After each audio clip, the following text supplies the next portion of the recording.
Hello everybody, my name is Craig Bennett, and today I'm going to be doing a Microsoft Flight Simulator video. In this particular video, we're going to be taking a look at the M20R Mooney. This is a paid download, and I think it's right now like $30 or something like that. But with that one in mind, I kind of like this particular plane versus many others, even in the real world. So where this plane comes in use when it comes to real world scenarios, general aviation, moving, yourself and maybe a few others, small loads, stuff like that. So this is very much of a personal, general plane. And this is something I like because a lot of the planes that's within the game itself on the without download is basically $500,000 planes and something stupid like that. Whereas the reality is most of us don't have anywhere near that type of money, and you can buy Moonies fairly cheap. It doesn't mean it's a bad plane. In fact, it's actually a really good plane, but you can buy it cheap, and I'm talking about like $50,000 and upward. Now the M20R is 120, I think, or 150, so it's a little bit up there, but it's also a newer plane. But a lot of the Moonies, the M20C, M20M, stuff like that, you can get anywhere from 40,000 to 90,000, maybe 100,000. So that's something that should be noted. Now, as far as things goes, when it comes to this, and compare that to some of the others, like the Cessnas, I think it was one I was looking at the other day, a Cessna something other, one of the more popular ones that's used in Civil Air Patrol and a few other places, that I believe the lowest I was able to find it was close to 180, and that had a engine overhaul.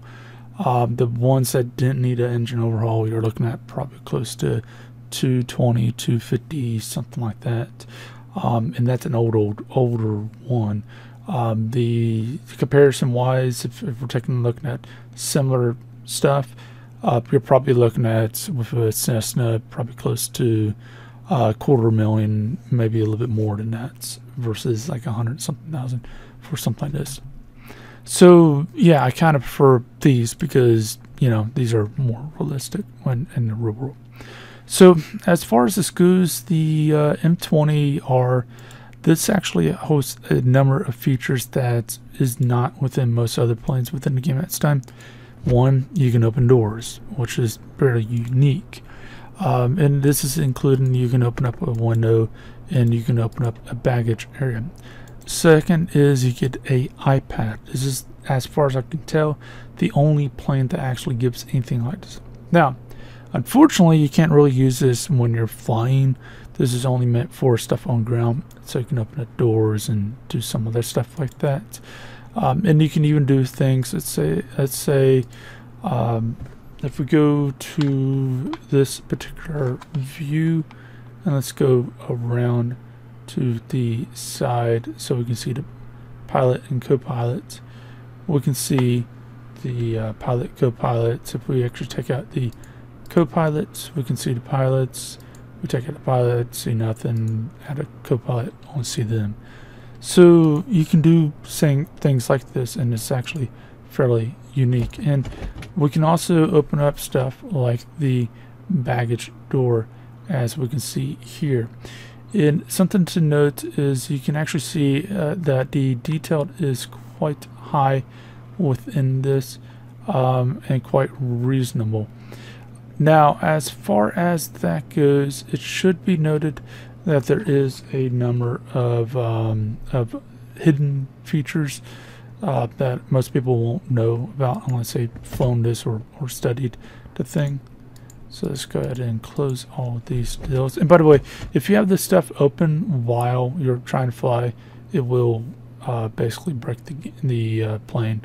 It will count it as like some overstress or something. So out here we have a gas gauge.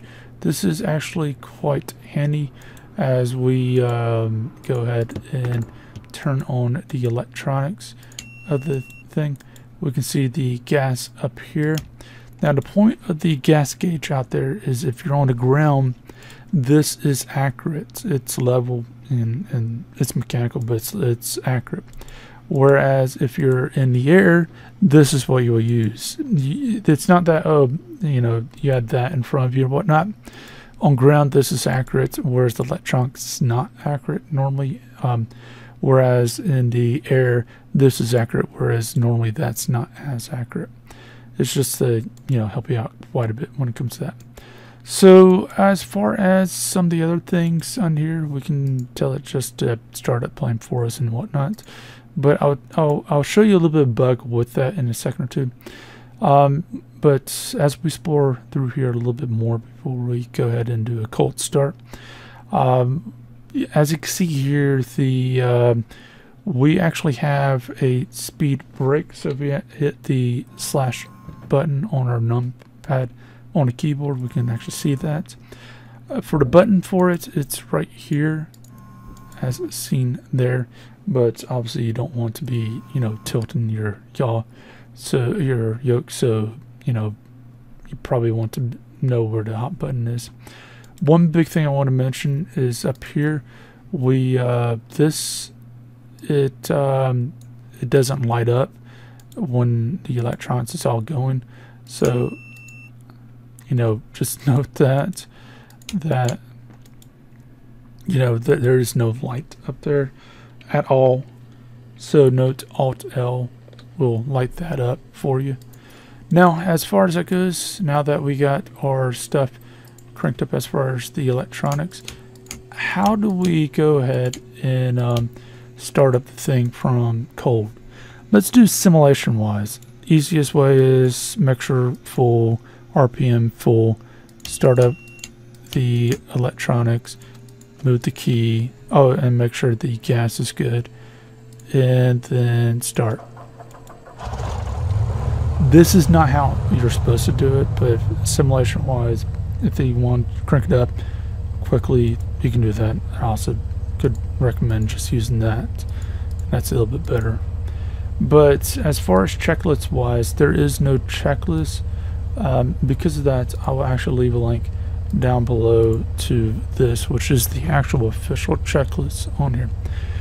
The reason why I'm bringing this up is if I go ahead and you know, so here's no checklist. The reason why I bring that up is even if you do follow the checklist to the T, but you say let's go ahead and do that, so it tricks the system thinking that, so it started up. If we tell it to go ahead and do a cold start by itself, it will actually go ahead, do that just fine. But if we go ahead and start up everything like we were trying to before, there is an extremely high chance that it won't work. This is an actual bug. You can follow that thing to the T, and you'll run into some problems like this. And to prove that this is an actual bug is, let's go ahead and turn off the plane. Go ahead and, you know, do whatever. Turn off the electronics. I'm going to leave that there because it really doesn't matter in this case. And let's just go ahead and turn this stuff on.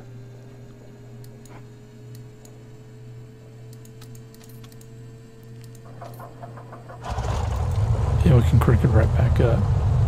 Again, it's something, it's a bug. It's a bug at the end.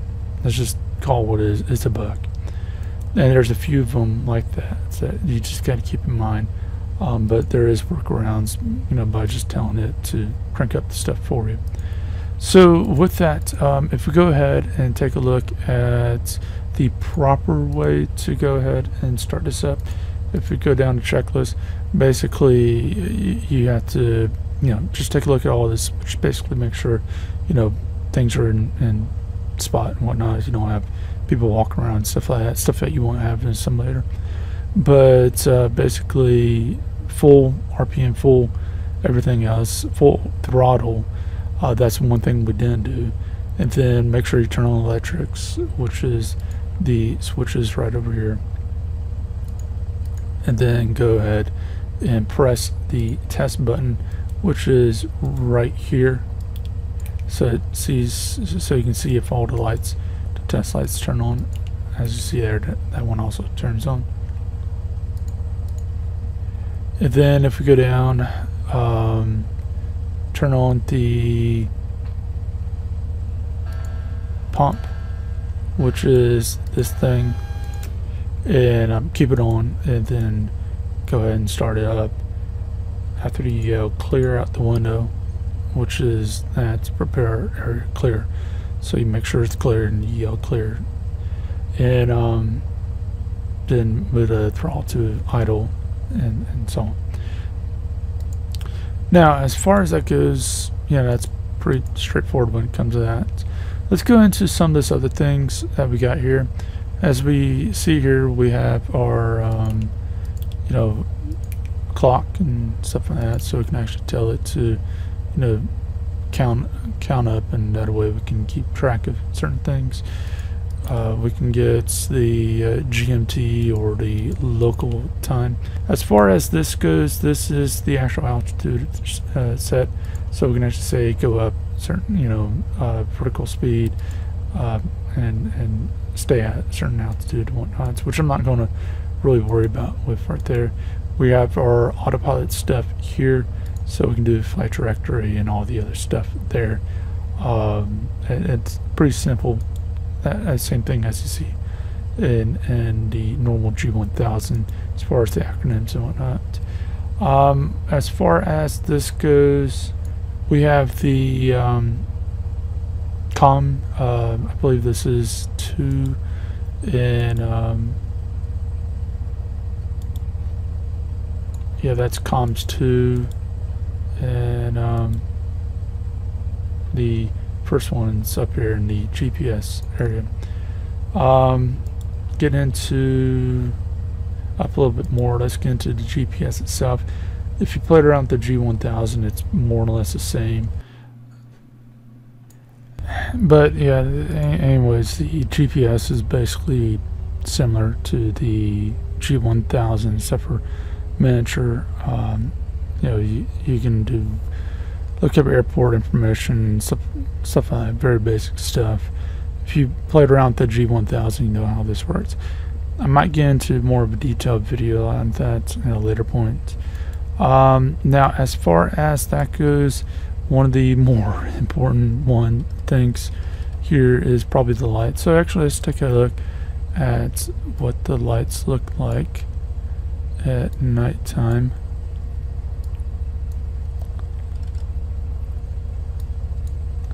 As you see here, we can actually light this area up fairly well, as long as you know where the switches are. So you have that. Again, that up there doesn't actually have its lights, so you know, we're kind of screwed on that point, unless if you want to turn on your headlights. So let's go ahead and fly this thing up in the air and see how easy it is for us to get off the ground.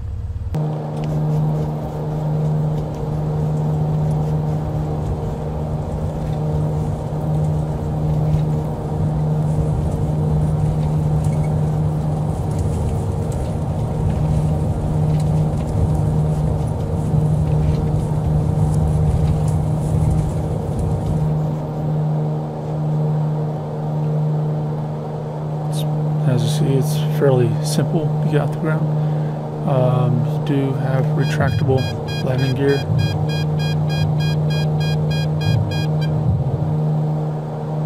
And that quiets down fairly quickly once it gets up there. Unlike other planes, the actual stuff, like just moving your yoke and stuff like that, it should take a lot less effort. This is famous across even real Moonies, that it does not take much to do what you want them to do. So just note that. They tend to like to fly fast, fly hard, and get to where they want to go. Now, in the real world, why would someone actually get this versus a Cessna or something like that? Cessnas, they do carry more weights. Let's just not, joke around about that. Cessnas do carry more weight, and at the end of the day, they are slower. They're not slower necessarily because they can carry more weight. It's just how they're built. Now, as far as that goes, the Cessnas, they actually do, some of them do hold more fuel, whereas the Mooney, they're meant to get from point A to point B quicker. You will need to note the weight balance in a real Mooney and also in this fairly quickly. The fact of the matter is you will, if depending on the passengers and depending on yourself, if you're heavy or not, and depending on the cargo, if it's heavy or not, will depend on a number of things of what is allowed, what isn't allowed for you to even take off. The overall plane itself, though, is something that I should mention is it's highly automated. It's very much like a sports car in the sky, where you got all fancy stuff into it. It's meant to get from point A to point B, but it's supposed to be a very easy travel. Not much, needs to go on a yoke to turn. For the actual other stuff, there's not much to it. So note that. And if we go ahead and take a look at, let's say we want to tell the autopilot to play with the actual altitude, we can actually tell it to go ahead from there, and we're telling it to climb at a given vertical speed, as we see here. It's very automated, which is something I really like about Mooney lines. Another thing to note is this general area in front right here. This, in my opinion, makes it a lot easier, at least for me, to figure out the settings I need to get best performance, gas and whatnot. So like, if I'm trying to figure out the mixture, I can see, okay, if I pull it back, then how far back until we run into problems. It's, you might say, okay, well, whatever, then it's whatever. But the fact of the matter is this gives me a real hard definition of figuring out what is too much, and certain other things like temperatures, if it's getting a little bit on the hot side, or in the other stuff.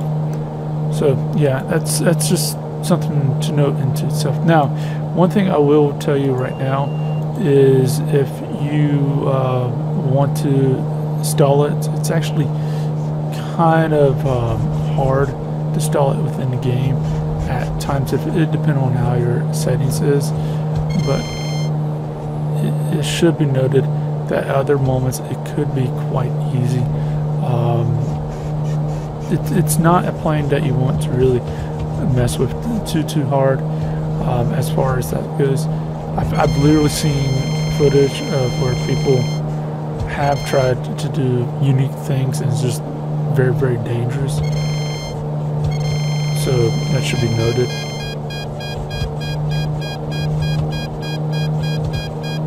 So as you see here,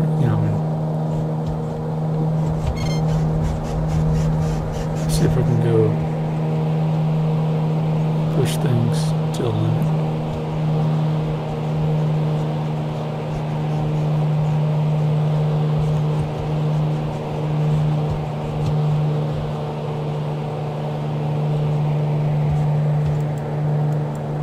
And last but not least, let's go ahead and open up the door.